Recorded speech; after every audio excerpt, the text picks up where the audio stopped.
teman-teman semuanya, saya Dwi Bidari, kembali lagi di Akun TV dalam Cerita Nomor. Nah, pada hari ini ada yang spesial nih, yang pernah mensutradarai film Bebas Bunga. Siapa lagi kalau bukan Bang Bro Ferino. Halo Halo Bang. Halo teman-teman semua. Nah, gitu kan. Gimana, sehat Bang? Sehat, alhamdulillah. Kamu gimana kabarnya, Wi? Sehat juga Bang, alhamdulillah. Ini udah lama kita nggak ketemu kayaknya. Udah berapa bulan? Bulan ya? Ya, dari sejak tayang Mencadin kemarin kan. Bener banget. Jadi gimana, Wi? Aku diundang ke sini ke rumah nenek. Kita baju hitam-hitam, matching banget ini kayaknya. Ya, karena hari ini kita bakal bercerita tentang hal-hal mistis Bang. Tentunya ceritanya ini dari nenek aku. Oke, ini berarti program baru dari FGTV kayaknya. Benar banget. Dan tentunya cerita kali ini menegangkan sekali. Kenapa tuh? Karena nenek dulunya yang langsung bercerita. Oh, berarti kita konten ini kita dengerin cerita dari nenek kamu berarti. Iya, langsung.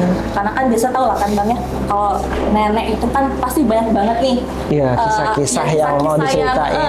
Kisah-kisah yang memang yang udah lampau, yang mereka masih ingat dan yang pengen diceritain kembali. Gitu. Bentar deh. Telepon, aku angkat dulu ya. Lagi seru-seru. Bentar ya.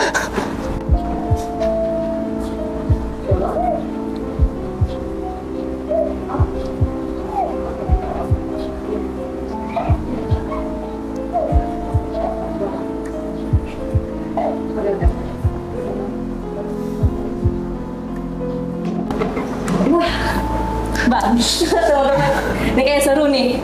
Apa Karena nih? ternyata nenek barusan nelfon, ceritanya ini ada kaitannya dengan film yang pernah dimain kemarin. Mencadin. Wow. Mungkin juga teman-teman di sini yang udah pernah nonton film Mencadin. Iya. Ya, jadi ceritanya ini. Mungkin orang mau tahu dulu siapa sih Mencadin sebenarnya, Wi? Oke, Mencadin itu kurang lebih kita gambarkan ya. Seperti ini nih. Ih. Tuh. Kita sebut ini poci ya Bang. Betul. Jadi kalau orang udah nonton film kita kemarin pasti udah tahu lah ya. Cuman kalau buat orang di luar sana, terutama orang-orang Indonesia juga harus tahu. Sebenarnya di Indonesia tuh banyak banget hantu-hantu urban legend nih yang belum diketahui sama semua orang nih.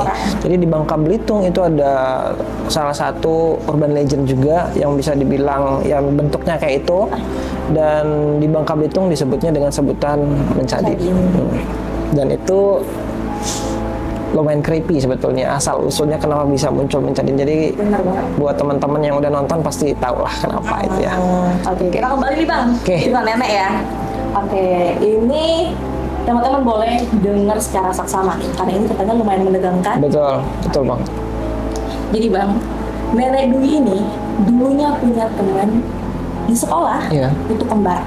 Oke. Kita sebut aja yang satunya namanya A dan yang B. Oke. Ini kakak beradik, cuma mereka beda kelas. Cewek berarti? Cewek. Adiknya di kelas 7 dan kakaknya kelas 8. Oke. Jadi mereka itu ternyata punya kelebihan nih Bang. Yang mungkin nggak semua orang punya nih kelebihan ini. Ternyata mereka ini indigo. Oke. Dan yang lebih serunya lagi, indigo mereka ini tuh bukan cuma mereka aja Bang. Ternyata indigonya ini juga turun-temurun dari kakeknya.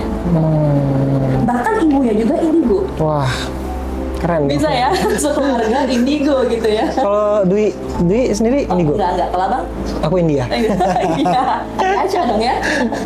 Oke, kembali lagi. Jadi Bang, di sekolah mereka, kita sebut aja SMP Negeri Pelosok, ini di daerah Bangka Tengah. Oke. Nih, Bangka Tengah. Oke. Semuanya aman, tentram. Oke. Belajar seperti biasa, kegiatan seperti biasa di sekolah. Karena waktu itu mereka ini sekolahnya aman karena ada satu namanya Pak Akiu yang menjaga sekolah mereka. Oke. Berarti ada penjaga sekolah namanya Pak Akiu. Pak Akiu, iya. Dan mungkin sebagian orang nggak tahu nih. Dan mungkin juga anak-anak di situ ada yang tahu dan ada yang enggak. Pak Akiu ini juga sama kayak si kembar. Sama-sama ini juga punya ilmu lah. Gitu. Nah, semuanya aman, tentram, tetapi ada satu kisah yang mungkin memang masyarakat yang tinggalnya dekat daerah sekolah tersebut memang mereka udah nggak asing lagi nih, kayak udah umum lah, udah biasa lah bagi mereka. Ternyata sering di malam-malam tertentu itu ada suara alat musik berbunyi sendiri, entah itu drum, entah itu piano. Sekolah. Sekolah. Aduh. Tapi mungkin memang sebagian sekolah Emang jadi kebanyakan horor kayak ya, gitu Bang, ya. memang. Bener-bener banget, bener. Berarti emang udah, berarti ini udah serem memang sekolahnya. Iya, Udah angker udah gitu. angker. Oke. Karena memang ini juga udah cerita lama ya Bang ya. Oke, Udah cerita benar, lama. benar. Itu sewaktu udah berapa puluh tahun berarti kan itu dari masa Iya, SMP. bener-bener masih SMP dong ya. Ya, dan keingat lagi nih diceritain lagi sama Dwi. Nenek Dwi. Ya. Terus ternyata suatu hari Pak Akil ini kecelakaan. Oke. Di mana Pak Akil meninggal di tempatnya. Jadi nih kayaknya. Yang awalnya sekolah tentram, damai, Iya. ada kejadian yang mulai mengusik murid-murid di sekolah. Dari yang namanya kerasukan massal. Wah. Yang awalnya satu anak yang mungkin awalnya pingsan, terus tiba-tiba nggak tahu ngamuk atau gimana, Iya. ternyata bukan cuma satu anak aja, kenalah ke anak yang lainnya. Jadi itu waktu upacara. Waktu pacaran, terus juga kadang waktu lagi belajar juga. Itu Siang kan- bolong, Iya, boleh. siang bolong. Ya. Oh. Ternyata karena udah terhitung 1 minggu, ini Pak Akil ini meninggal dunia dan ternyata itu rumahnya kosong. Rumah Pak Akil itu Oh, berarti dia nggak punya keluarga. tidak punya keluarga dan memang rumah Pak Akil itu benar-benar di belakang sekolah di SMP Negeri Pelosok itu. Oke. Di sana itu nggak tahu lah mungkin udah semak-semak atau udah rumput. Oh, berarti terbengkalai ini. Udah terbengkalai karena memang udah nggak ada sanak keluarga yang mengurus. Oke. Dan ternyata diam-diam Pak Akil ini punya makhluk. Itu kayak melihara gitu loh. Plot twist banget. Melihara gitu ternyata. Ya, yang awalnya kita kira cuma indigo biasa. Ternyata Ada sesuatu yang memang nggak ditahu sama tetangga, bahkan sama orang-orang yang di sekolah itu juga nggak dia tahu. nah ternyata karena mereka ngerasa nggak ada tuannya nih, pada berkeliaran bebas, udah mulai mengganggu anak-anak murid. Sampai gurunya dulu kenal Kerasukan juga. kerasukan juga. Anjir. Sebenarnya kerasukan itu bukan cuma karena fisik yang lemah ya, Iya. tapi mungkin pikiran lagi kosong. Benar. Itu bisa dibilang gitu.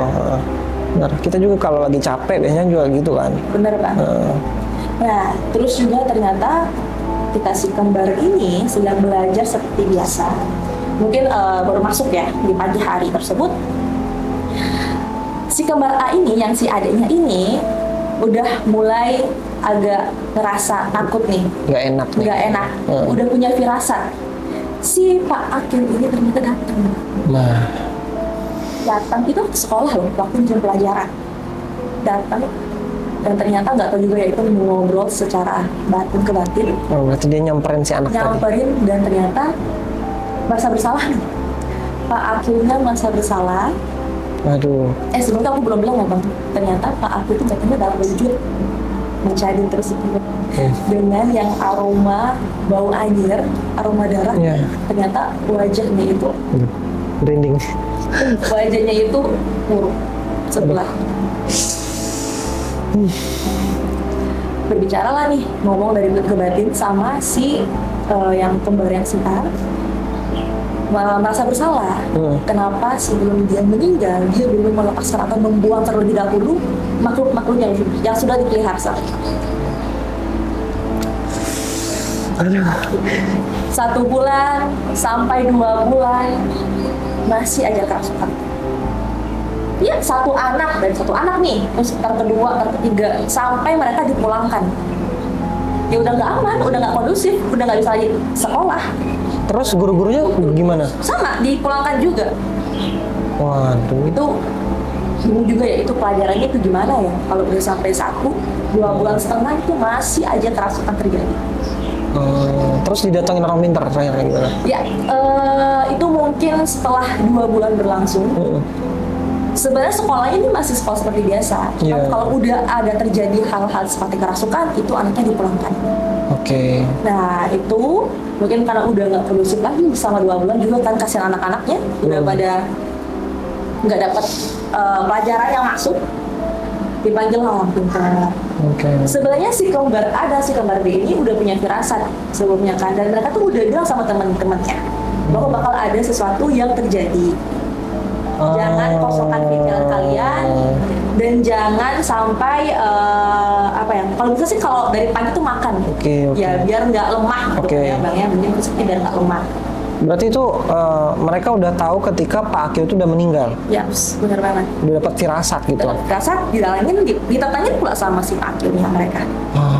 Kalau gue mundur lah kalau jadi anak gue, nggak, sorry aja. Tidak sekolah nggak sih? Takut banget, aduh. Mana masih sekolah kan, masih bener kecil banget. kan. Ya, pada suatu ketika sekolah mengumpulkan anak-anak di lapangan. Iya. Datang orang pintar. Kan sebelum diruqyah gitu ya. Jadi kayak ustadz gitu kan. Ya, anak-anak tersebut pasti bakal ada kayak briefing dulu nggak sih? Karena kan ini banyak banget nih anak-anak yang kerasukan. Jadi briefing dulu nih. Kira-kira ini punya apa? Nah, setelah masing-masing anak diruqyah, syukurnya semua udah terkendali, udah kembali normal. Cuman kasiannya sama si kembar A dan si kembar B ini sering dibully bang. Dikatain orang gila. Ini mana mungkin sih, nggak mungkin nih. Wih, kasiannya. Padahal mereka udah mewanti-wantikan ini, udah hati-hati sekali. Udah ngasih tahu udah ngasih tahu bahwa hati-hati, jangan sampai pikiran kalian kosong dan jaga fisik kalian. Harusnya dia kan orang-orang pada percaya mungkin, tapi karena orang-orang nggak percaya, jadi jatuhnya mereka dikatain gila gitu. Benar banget. Kayak di film ya. Kayak di film. Kan? Ini aduh, nggak kebayang deh kalau sampai terjadi sekolah kita ya dulu ya. Aduh. Apalagi ini anak-anaknya masih SMP loh, dan memang mungkin masih banyak anak-anak yang fisiknya memang masih lemah atau berarti bisa jadi pembelajaran juga. Jadi kalau bisa ditangkap nih Pak Akil ini ninggalin makhluk halus dan dari situ dia lupa buat ngelepasinnya.